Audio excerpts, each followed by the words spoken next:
What's your ultimate dream? If you could be anything you want to be, what would it ultimately be? The last stop. A lot of you motherfuckers won't even know because you never even thought about it. And that's cool, but now is the time to begin to think about it so you know. Wherever you at, nigga, everybody start in the mud. Everybody start with a fucking Altima, Nissan, and that's a blessing. On some G shit. We ain't making no excuses. We don't got no fear. I don't care if I fail. I'ma try. That's all you gotta do is try. If you a barber and you cut 6 hairs a day, try to make it 12. Try to figure out how you could cut 12 hairs a day. Go out in politics. I'm gonna go out this weekend. I'm gonna network, give a few cards out. I'm gonna do something I ain't never did.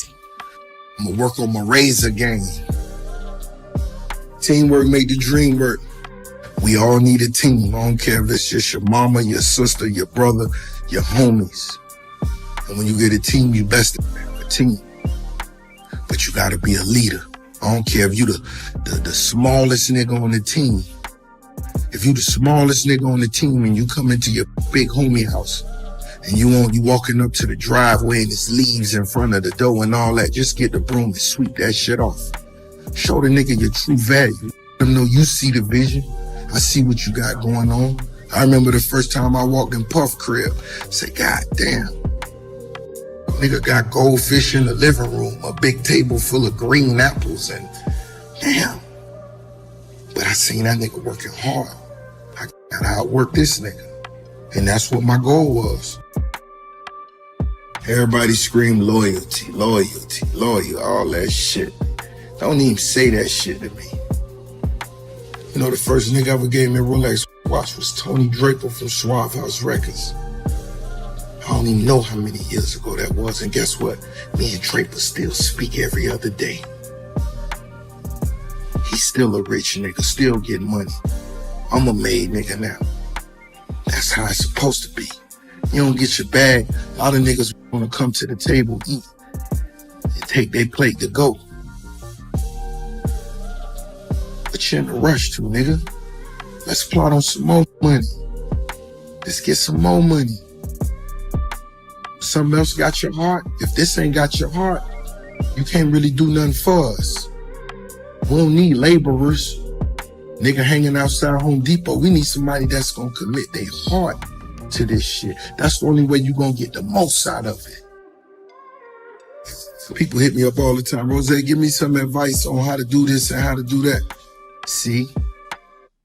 You already asking for some shit. Bring something to the table. A nigga like Rose, if you finna call and ask for anything, you DMing me about some shit, the first thing that I should see when I click your page, nigga, is you done posted something on behalf of Rose. That way, that showed me somebody done planted a seed in you that understand the way this shit really work, making your way to the upper echelon. I gotta ask you for this and don't nobody care nothing about none of that shit. Everybody in the middle of a war, nigga. Everybody got obstacles. Everybody in the struggle. Every nigga you know, every nigga I know, everybody. Bring it to the table, baby. You ain't gotta have no money. Ain't gotta be no money. It could just be your inspiration. It could be your ideas. You know what I'm saying? You see a leak right there? Go get the bucket. Niggas shouldn't have to tell you, hey, put a bucket under that leak and catch that water. You just make yourself that type of nigga. And it's gonna speak for itself. Hey, that nigga's an asset to have around. Because if he sees something you don't see, he'll take the initiative and do that. That's a valuable person. Fuck what he got, fuck how cheap his shoes is, fuck if he got on a Guess watch, fuck all that. Because I wore a Guess watch at once. That shit don't make you dig? Now we got the petites, nigga. Them bitches 200, 150. I don't even know how many watches I got. Fuck that shit. I'm sitting up here talking shit, smoking a cigar before my boxing instructor, Almighty, get here.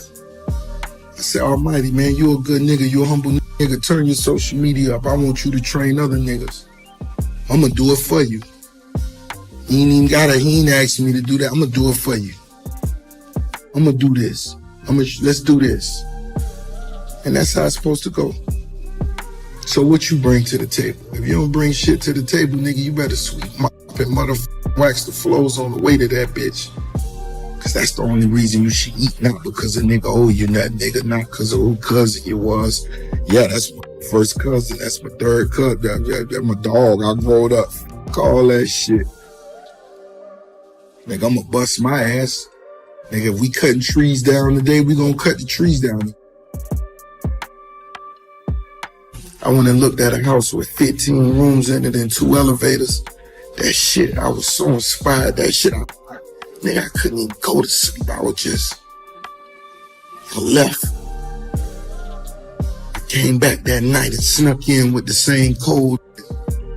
Walked around that, left, and came back the next day. I know the realtor would have called the police on my ass if he knew what the fuck I was doing, boy. But I was inspired. I need shit that motivate me. That's what my shit do for me. I'm a nigga that need that motivation. I love motivation. What inspire you? What motivate you? What'll make it hard for you to get up early and start early? Cause that's when you become a valuable motherfucker. Whatever that is, that's your calling. It's 1,000,001 excuses for a nigga not to get it. If you're a nigga looking for excuses, you'll always be able to find them. But over here, that shit is unacceptable. We gonna win. We gonna get it. I remember being a young nigga watching Rob Bass video. He had on that red silk suit. It takes two to make a... Damn. Goddamn that nigga. Nigga, salute to Rob Bass, man. That shit inspired me. Along with a bunch of other niggas. But all I'm trying to tell you is this. If you watching Ricky Rose, the biggest house in the fucking United States of America, you could be 20 times bigger than me. You just can't accept no excuses, because what you got to tell yourself is, stay with me. If we woke up early morning, nigga, every day and said, let's go and get it, and I don't give a fuck what time we go to sleep to. Make sure whoever working beside you understand your value. Go harder than you went any other days this week. Make sure these motherfuckers feel you, man. That's the only way you make them appreciate you, man. That's when you make the motherfucker who looking down at you say, God damn, that motherfucker go hard. We got to drop a bigger bag on them. We can't afford to lose that motherfucker. And then you just keep crying out until you be the highest in the game. That's how it goes. It's that easy, man. Outwork them motherfuckers. Matter of fact, go over there and say, hey, man, you need some help? God damn, you taking long. I'll help you do this shit. This shit too easy. Consider remaining hands-on with whatever you're doing. We all love assistance and passing the job on to another motherfucker. But really, we got to find a way to always remain hands-on. You know what I'm saying? I'm finna get ready to cut some grass. I got some homies that cut grass with me. That's the thing we do. We got 300 plus acres. We get out there, cut the grass, and let's remain hands-on. Let's stay busy as possible. You understand? Let's cut down your expenses. Let's turn up your output. It don't matter. Pay yourself. That's what you could do. I spent $80,000 last year giving. I'm gonna pay myself this year. You know what I'm talking about? And ain't nothing wrong if you paying somebody to come wash the horses. If that's what they doing an amazing job. Let them wash the horses. But if you still smell shit on the horses or something, you need to rinse them horses off yourself. Be stealing your weave and your funnels or anything. Are you there? Are you hands-on? We need to know. You got to be a hands-on person to own franchises. You got to be a hands-on person to own salons. You got to remain a hands-on person to be a CEO. You got to remain a hands-on person.